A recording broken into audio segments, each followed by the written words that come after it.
This is William DeMille. I have spent my lifetime being a farmer, in a profession that values the natural world and what it can produce for humanity. I created this channel to share with you how raising food enriches the human experience. I do this by focusing on the little things, the quiet moments, the solitary vistas, the dusty trails, the hard times, the good times, and the real times, including the lows of heartache and the highs of shared laughter. Join me today as we cultivate something beautiful. It's January, what is it today, the 7th? We just barely started bale grazing, which is unusual to not start into hay, but because it's a mild winter and we stockpiled a lot of feed, just started bale grazing just last week, so basically at the beginning of the year. It's new to us, it's new to the cows. Normally we would be covered in snow here in northeastern Nevada, so this is Clover Valley.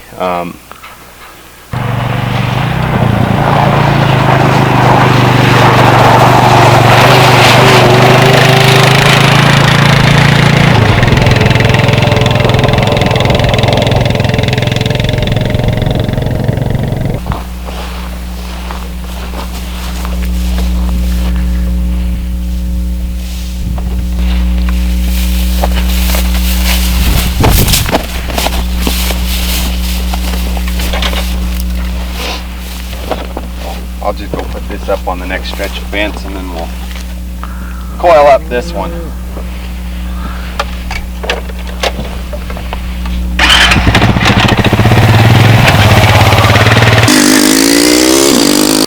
What we decided to do was something different than what we've done. A lot of people have done it successfully, and that's bale grazing. So last summer, instead of grazing our fields, we hayed them. We baled them, but we didn't tie the bales. And then what we're doing now is we're basically just strip grazing using single strand electric fence.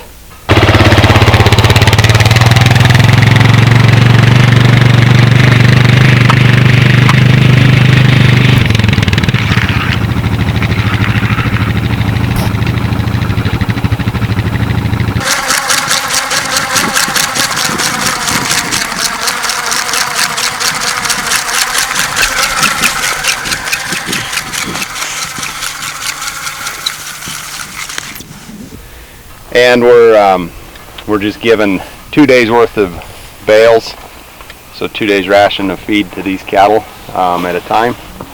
The other thing to notice, this hay looks awful, right? It's brown. What we did is we put it up wet, and so this is a fermented hay. The mold, actually, we ran a mycotoxin test and it came back super clean. We were afraid that putting these bred cows on there may cause some abortion, but where it came back clean, we decided, we go ahead and do it. What you see there that looks like mold is actually a beneficial yeast. So we're starting the digestion process in the bale.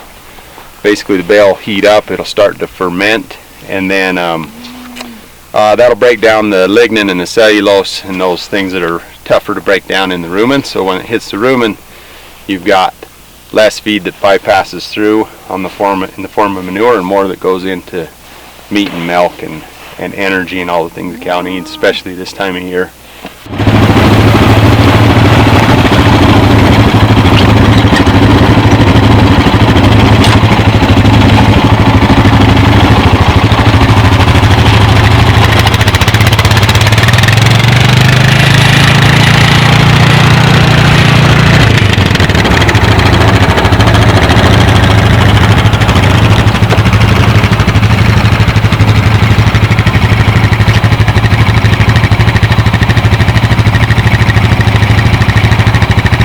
Ground's a little frozen.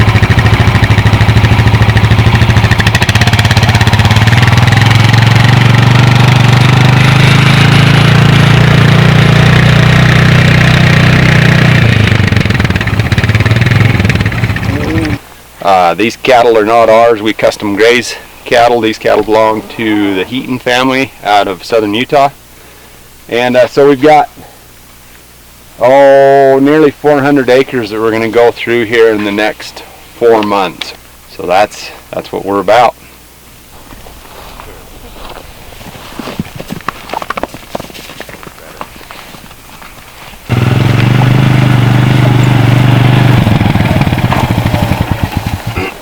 One thing I found about halfway across the field, if you'll grab the wire and drag it with you, then when you reel it up, you're not dragging the whole length of wire,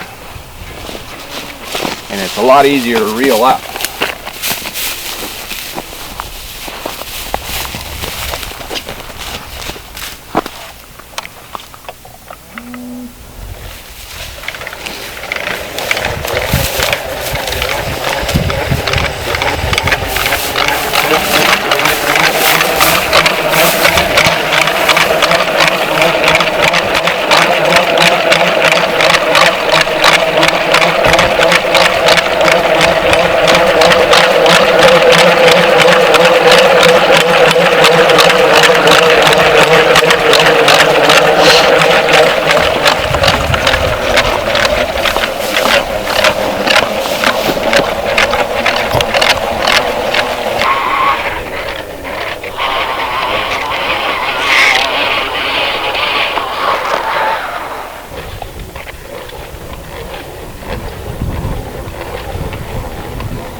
It.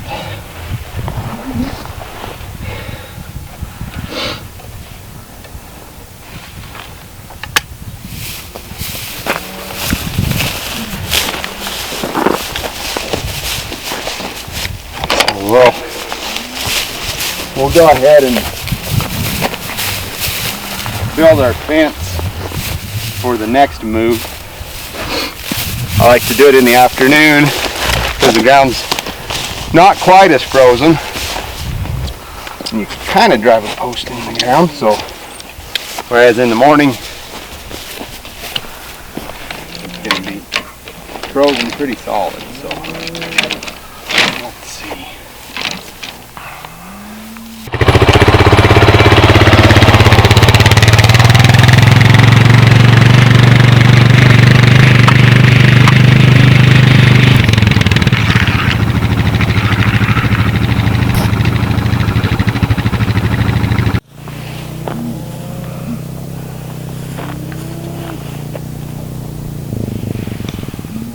Thank you for enjoying this small moment with us. It is our hope that it blessed your life. As the sun sets, the earth rests, and so do we. Tomorrow we start again to grow a future in our corner of the